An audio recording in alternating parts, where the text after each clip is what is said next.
आपल्या सगळ्यांना माहिती आहे की शेतीसाठी जमीन तयार करताना रोटावेटर किती महत्वाचा वाटतो. माती एकदम मऊ भुसभुशीत होते, तण निघून जातं आणि वाटतं की आता आपलं शेत लागवडीसाठी अगदी तयार आहे. पण विचार करा, जर हीच प्रक्रिया जी वरवर इतकी फायद्याची दिसतीये ती आपल्या जमिनीचं आतून नुकसान करत असेल तर? आज आपण याच प्रश्नाच्या मुळाशी जाणार आहोत. हा प्रश्न ऐकून कदाचित धक्का बसेल, पण याकडे दुर्लक्ष करून चालणार नाही. कारण विज्ञान आपल्याला काहीतरी वेगळंच सांगतंय. असं तर होत नाहीये ना की रोटावेटरमुळे होणारा वरवरचा फायदा जमिनीखाली होणाऱ्या एका मोठ्या नुकसानीवर पांघरून घालतोय. चला हेच समजून घेऊया. तर बघा, सुरुवात इथून होते. रोटावेटर फिरवल्यावर माती किती छान मऊ आणि भुसभुशीत दिसते नाही का? पिकांच्या वाढीसाठी हे अगदी परफेक्ट आहे असंच आपल्याला वाटतं. आणि खरं सांगायचं तर वरून पाहिल्यावर यात काहीच चुकीचं दिसत नाही. पण खरी गोष्ट या मऊ थराच्या खाली दडलेली आहे. चला आता जरा खोलात शिरूया आणि विज्ञान काय म्हणतंय ते पाहूया. कारण जमिनीच्या पृष्ठभागाखाली एक वेगळंच जग आहे, एक जिवंत परिसंस्था. आणि रोटावेटरचं काम थेट या जगावर परिणाम करतं. आता नीट बघा, जेव्हा रोटावेटरची ती धारदार पाती जमिनीत फिरतात तेव्हा ती फक्त माती ढवळत नाहीत, तर त्या मातीतल्या कोट्यावधी सूक्ष्म जीवांचं घर अक्षरशः उद्ध्वस्त करतात.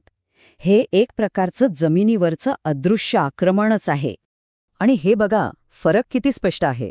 डावीकडे आहे एक निरोगी माती, जिथे बुरशीचं एक जिवंत जाळं आहे जे पिकांच्या मुळांपर्यंत अन्न पोहोचवण्याचं काम करतं. आणि उजवीकडे बघा, रोटावेटर फिरवल्यानंतर तेच जाळं हजारो निरुपयोगी तुकड्यांमध्ये तुटून गेले.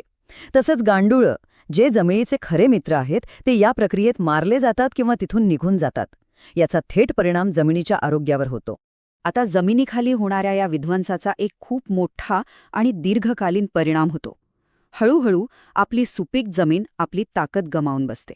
तर हा हार्ड पॅन म्हणजे नेमकं काय? सोप्या भाषेत सांगायचं तर जिथपर्यंत रोटावेटरची पाती पोचतात त्याच्या अगदी खाली मातीचा एक कडक दगडासारखा थर तयार व्हायला लागतो. हा थर इतका घट्ट असतो की तो पिकांच्या मुळांना खाली जाऊ देत नाही आणि पाणीही जमिनीत मुरण्यापासून रोखतो. आणि गंमत म्हणजे ही प्रक्रिया इतकी हळू आणि नकळत होते की ती लक्षातच येत नाही. पहिल्या दुसऱ्या वर्षी वरची माती नांगरल्यावर मऊच दिसते, त्यामुळे काही अडचण आहे असं वाटतच नाही.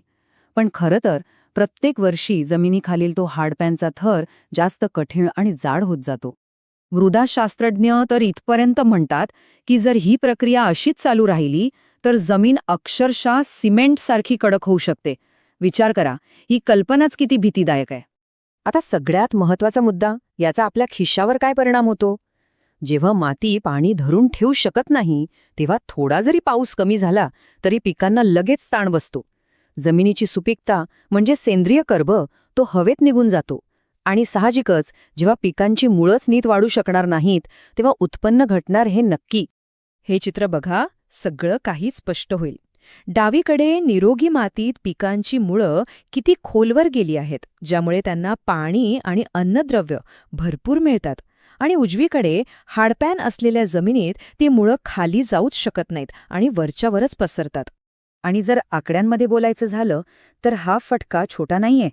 काही अभ्यासांनुसार जमिनीच्या या घट्टपणामुळे आणि कमी ओलाव्यामुळे पिकांच्या उत्पन्नात 20% घट येऊ शकते. 20% म्हणजे खूप मोठा आकडा आहे. पण थांबा, घाबरून जाण्याचं कारण नाही. चांगली बातमी ही आहे की ही परिस्थिती बदलता येते.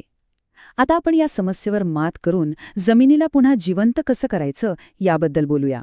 आणि हे बदल करणं अजिबात अवघड नाहीये. फक्त 3 सोप्या गोष्टी करायच्या आहेत. पहिली, नांगरणीची खोली कमी करा. याचा तात्काळ फायदा म्हणजे इंधनाचा आणि वेळेचा खर्च वाचतो. दुसरी पायरी, आच्छादन पिकांचा वापर करा. आणि तिसरी, शेतात ट्रॅक्टरच्या किंवा इतर वाहनांच्या फेऱ्या शक्य तितक्या कमी ठेवा. या प्रत्येक लहानशा बदलामुळे जमिनीवरचा दाब कमी होतो आणि तिचं आरोग्य सुधारायला मदत होते. चला, जाता जाता एका महत्त्वाच्या गोष्टीवर विचार करूया. आपण नेहमी आपल्या ट्रॅक्टर, रोटावेटर यासारख्या उपकरणांना आपली संपत्ती मानतो. पण असं असेल तर की आपली खरी आणि सगळ्यात मौल्यवान संपत्ती ही निर्जीव उपकरणं नसून आपल्या पायाखालची ही जिवंत माती आहे? यावर नक्की विचार करा.